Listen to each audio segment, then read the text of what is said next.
Video about Lewis structures, also called Lewis dot structures, for just single bonds. So a Lewis structure shows how valence electrons are arranged amongst atoms in a molecule. And it's those valence electrons that we're going to use in bonding. You bond with your valence electrons.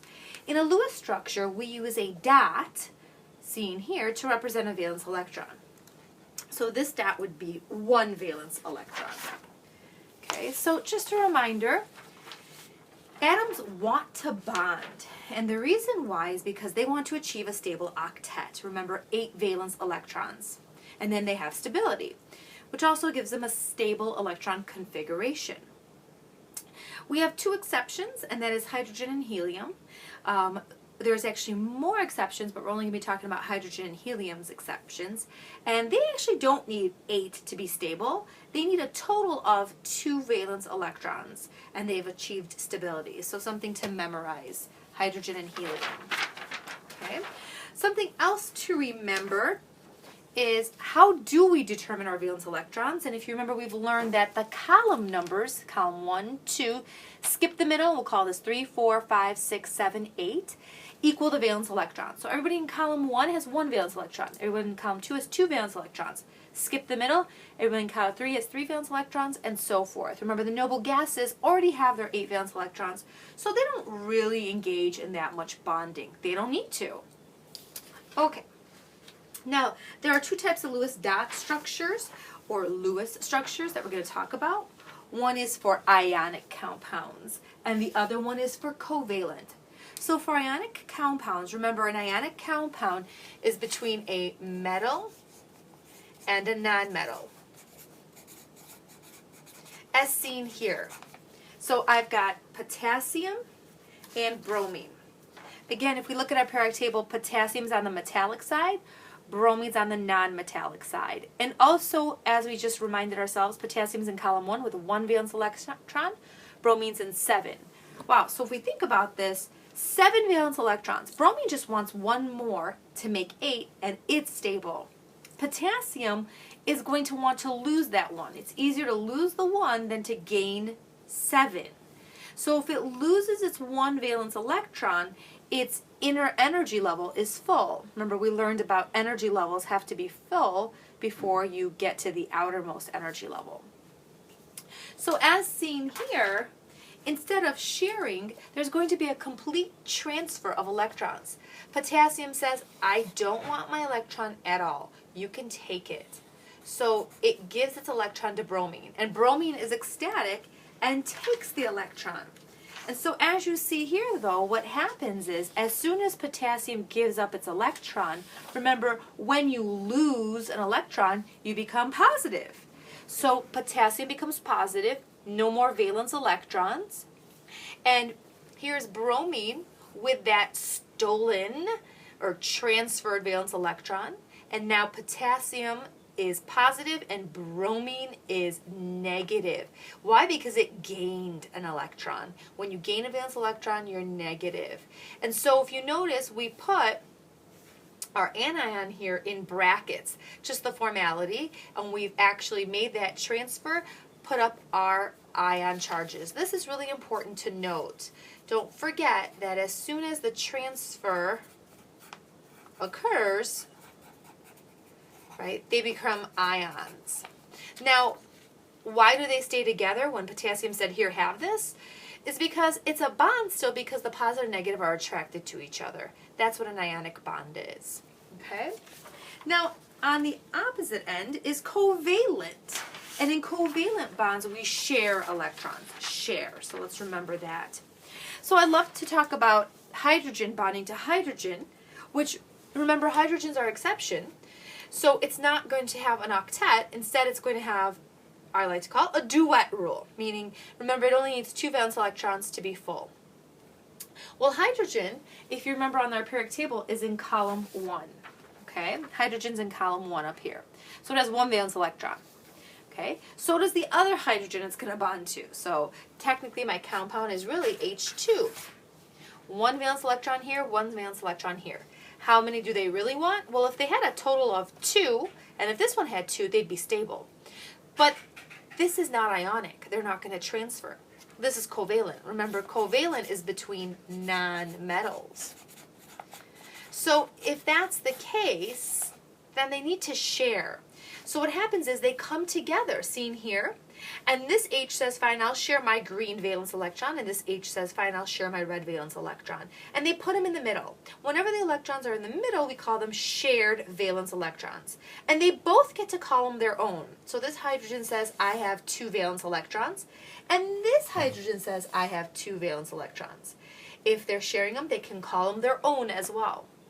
And now they've achieved stability. Okay? All right. And lastly, the octet rule. Though this is not the last thing we're talking about, but it's now showing the octet rule. So now I'm going to have fluorine bonded with fluorine, right? So we'll say that this is the F2 molecule. I know that's covalent because I have 2 nonmetals, fluorine and fluorine. So I find fluorine, and it's in the 7th column. So this fluorine has 7 valence electrons. And if you notice now, you can start seeing I put the dots on top, 2 on top, 2 on the side, 2 on the bottom, and 2 can go here. So make sure they go top, bottom, side, side, not in the corners. But fluorine only has 7. So 1, 2, 3, 4, 5, 6, 7. This fluorine also has 7. 1, 2, 3, 4, 5, 6, 7. Remember the column number. They both want 8. But they're not going to give up any. So what do? They come together and they share. So this fluorine has now 8, if you count it, 2, 4, 6, 8. And this fluorine has 8, 2, 4, 6, 8. They're now stable. So we call these shared electrons. Okay? What are these then? These are called unshared. Or sometimes we like to call them lone pairs. So I have a lot of unshared or lone pairs. Here's an unshared pair, here's one, here's one, here's a pair, here's a pair, here's a pair. This is not a lone pair because it's being shared. Lone sounds like all alone, okay? All right, so now how about some rules? Here are 3 good rules to write down, okay? You're going to be given an example, like for example, water. And you're going to be asked to draw a Lewis structure for something like water. How do I start? Okay. Well, first of all, I want to count up all the total valence electrons. So how do I do that? Well, let's take a look. Here's H2O. I listed out my H and my O here. Okay, and I said I have 2 atoms, so over here I wrote how many atoms I have. 2 atoms of H times 1 valence electron. Each atom has 1 valence electron for a total of 2 valence electrons. Then I have oxygen. There's only 1 oxygen atom seen here, so 1 oxygen, times 6 valence electrons, because it's in the 6th column, equals 6. Now add them up to get a total. I get a total of 8 valence electrons. Now I'm going to make my Lewis structure using 8 total valence electrons, okay? So I've done the first step. How about the second step? Start by using 1 pair of electron as the bonding pair. If you remember, H2O is covalent because it's a nonmetal with a nonmetal. So make sure you know if you have a covalent or ionic, okay? So let's make sure we read rule number 3 as well. Usually the first element in the compound is in the center, except hydrogen is never seen in the center. So what does that mean? Well, again, I have H2O. Hydrogen doesn't go in the center, so I'm going to put oxygen in the center. And so I'm going to put 1 hydrogen on this side and 1 hydrogen on this side. So I like to bond things either here, here, or on top and bottom. Remember, you can only put your electrons on the sides, tops, and bottom. So I could have put my H's on the top and bottom, but this is easier. Rule number 2 says, start by using 1 pair of electrons as a bond. So it turns out then that, let's just make sure we got this down, 2 shared electrons equals a single bond. So if these want to come together and bond, which is the whole point of a Lewis dot structure, then I need to create a bond here and a bond here.